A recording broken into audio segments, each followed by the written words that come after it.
Hi friends, ನಾನು ನಿಮ್ಮ ಗಣೇಶ್ ಮೈಸೂರು. ನೀವೇನಾದರೂ ಫುಡ್ಡು ನಿಮ್ಮ ಆಹಾರ ಮತ್ತು ತಿಂಡಿನ ಪ್ಲಾಸ್ಟಿಕ್ ಬಾಕ್ಸಲ್ಲಿ ನಿಮ್ಮ ಮಕ್ಕಳಿಗೆ ಬಿಟ್ಟು ಕಳಿಸ್ತಾ ಇದ್ದರೆ, ಇಲ್ಲ ಯಾರಾದರೂ ಯೂಸ್ ಮಾಡ್ತಾ ಇದ್ದರೆ ಪ್ಲಾಸ್ಟಿಕ್ ಬಾಕ್ಸ್ಗಳನ್ನ ದಯವಿಟ್ಟು ಇವತ್ತೇ ಅವಾಯ್ಡ್ ಮಾಡಿ. ಯಾಕೆ ಅಂತ ಹೇಳ್ತೀನಿ ಈ ವಿಡಿಯೋದಲ್ಲಿ. ನೀವು ಯೂಸ್ ಮಾಡ್ತಾರೆ ಪ್ಲಾಸ್ಟಿಕ್ಕಲ್ಲಿ ಈ ಥರ ಸಿಂಬಲ್ ಇದ್ದರೆ ಮಾತ್ರ ನೀವು ಅದನ್ನು ಯೂಸ್ ಮಾಡ್ಬೋದು. 5 ಅಂತ PP ಅಂತ ಇದೆ, ಇನ್ನೊಂದು ಆರೋ ಮಾರ್ಕ್ ಇದೆ.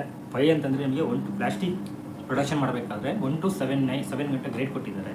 PP ಅಂತಂದರೆ ಪಾಲಿಪ್ರಿಫೆನಲ್ ಅಂತಂದರೆ ಅದೊಂದು ಕಂಟೆಂಟು ಆ ಕ್ರಿಸ್ಟಲಿಂದ ಪ್ಲಾಸ್ಟಿಕ್ ಮಾಡ್ತಾರೆ. ಪಾಲಿಪ್ರಿಫೆನಲಲ್ಲಿ ಸುಮಾರು ಥರ ಪ್ಲಾಸ್ಟಿಕ್ ಮಾಡ್ಬೋದು. ಗ್ರೇಡ್ಗೆ ಏನು ಕೊಟ್ಟಿದ್ದಾರೆ ಅಂತಂದರೆ ಆ ಗ್ರೇಡ್ ಇಟ್ಕೊಂಡೆ ಆ ಬಾಟಲ್ಸ್ ಆಗಲಿ ಏನೇ ಆಗಲಿ ಆ ಪ್ಲಾಸ್ಟಿಕ್ನ ಯೂಸ್ ಮಾಡಬೇಕು. ಈಗ 5 ಅಂತ ಕೊಟ್ಟಿದ್ದಾರೆ, ಸೊ ನೀವು ಅದನ್ನು ಫುಡ್ಡಿಗೆ ಮಾತ್ರ ಯೂಸ್ ಮಾಡಬೇಕು. ಬೇರೆಷ್ಟು ಯೂಸ್ ಮಾಡೋದು, ಬಟ್ ಫುಡ್ಗೆ ಪ್ರಿಫರ್ ಮಾಡಿ.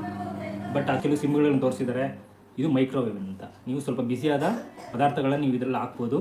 ಅದು ಸರ್ಟನ್ ಟೆಂಪ್ರೇಚರ್ ಗಂಟ ಇನ್ನೊಂದು ರೆಫ್ರಿಜರೇಟ್ಲಿ ಇರ್ಬೋದು.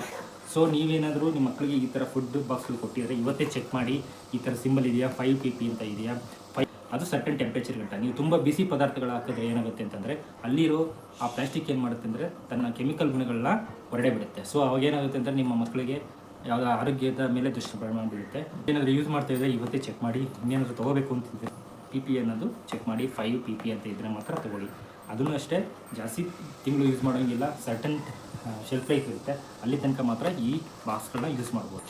ಸೊ ನಾನು ಪ್ರಿಫರ್ ಮಾಡೋದು ಆದಷ್ಟು ಪ್ಲಾಸ್ಟಿಕ್ನ ಅವಾಯ್ಡ್ ಮಾಡಿ, ಸ್ಟೀಲ್ ಆರ್ ಗ್ಲಾಸ್ನ ಯೂಸ್ ಮಾಡಿ. ಗ್ಲಾಸ್ ಆದರೆ ಮಕ್ಕಳಿಗೆ ಹೊಡೆದಾಕ್ಬಿಡ್ತಾರೆ, ಇಲ್ಲ ಅಂತಂದರೆ ಪೇರೆಂಟ್ಸು ಸ್ವಲ್ಪ ಕಷ್ಟನೇ ಹ್ಯಾಂಡ್ಲಿಂಗ್ ಮಾಡೋದು, ಇಲ್ಲ ಹೊಡೆದೋಗುತ್ತೆ, ಇಲ್ಲ ವಾಶ್ ಮಾಡಬೇಕಾದ್ರೆ ಹೊಡೆದೋಗುತ್ತೆ. ಸೊ ಆದಷ್ಟು ಸ್ಟೀಲ್ ಬಾಕ್ಸ್ಗಳನ್ನ ಯೂಸ್ ಮಾಡಿ. ಯಾರಿಗೆ ಅಫೋರ್ಡ್ ಮಾಡೋಕ್ಕಾಗಲ್ಲ, ಸೊ ಅವ್ರಿಗೆ ನೀವು ಈ ಪ್ಲಾಸ್ಟಿಕ್ ಯೂಸ್ನ ಆಲ್ರೆಡಿ ಯೂಸ್ ಮಾಡ್ತಾಯಿದ್ರೆ ಈ ಪ್ಲಾಸ್ಟಿಕ್ ಬಾಕ್ಸ್ನ ಯೂಸ್ ಮಾಡಿ. ಈ ಪ್ಲಾಸ್ಟಿಕ್ ಬಾಕ್ಸಲ್ಲಿ ಇನ್ನೊಂದು ಏನು ಅಂತಂದರೆ ಈ ಫುಡ್ ಗ್ರೇಡ್ ಸರ್ಟನ್ ಟೆಂಪ್ರೇಚರ್ ಗಂಟ ವರ್ಕ್ ಆಗುತ್ತೆ ಈ ಬಾಕ್ಸ್. ಆಮೇಲೆ ಏನಾಗುತ್ತೆ ಅಂತಂದರೆ ನಿಮ್ಮ ಕೆಮಿಕಲ್ ರಿಲೀಸ್ ಆಗುತ್ತೆ. ಅದರಿಂದ ಯಾವುದೇ ಬಿಸಿ ಪದಾರ್ಥ ಆಗಲಿ ಆದಷ್ಟು ಆರಿಸಿ ಆಮೇಲೆ ಈ ಬಾಕ್ಸ್ಗಳಿಗೆ ಹಾಕಿ.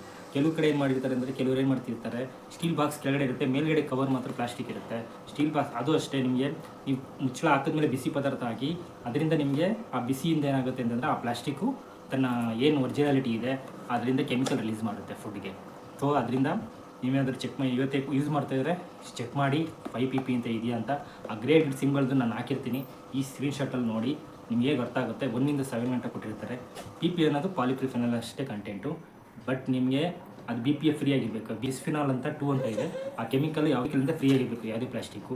ಈ ಕ್ಯಾನ್ಸರ್ ಕೇಸಸ್ ಜಾಸ್ತಿ ಆಗಿದೆ. ಯಾಕೆ ಅಂತಂದರೆ ಈ ಪ್ಲಾಸ್ಟಿಕ್ ಇಂದನೇ, ಆಲ್ಮೋಸ್ಟ್ ಎಲ್ಲ ಪ್ಲಾಸ್ಟಿಕ್ ಯೂಸ್ ಮಾಡ್ತಿರೋದ್ರಿಂದನೇ ಈ ಕೇಸ್ಗಳು ಜಾಸ್ತಿ ಆಗಿದೆ.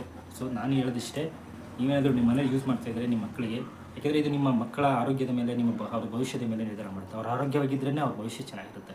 ಅದೊಂದು ಕನ್ಸರ್ನಿಂದ ಈ ವಿಡಿಯೋ ಮಾಡಿದ್ದೀನಿ. ನಿಮ್ಗೆ ಇಷ್ಟ ಆಗಿದೆ ಅಂತ ಅನ್ಕೋತೀನಿ. ದಯವಿಟ್ಟು ಪ್ಲೀಸ್ ಲೈಕ್ ಮಾಡಿ, ಶೇರ್ ಮಾಡಿ. ಇದೇ ಥರ ಇನ್ಫಾರ್ಮೇಷನ್ ಕೊಡ್ತಾ ಇರ್ತೀನಿ. Thank you.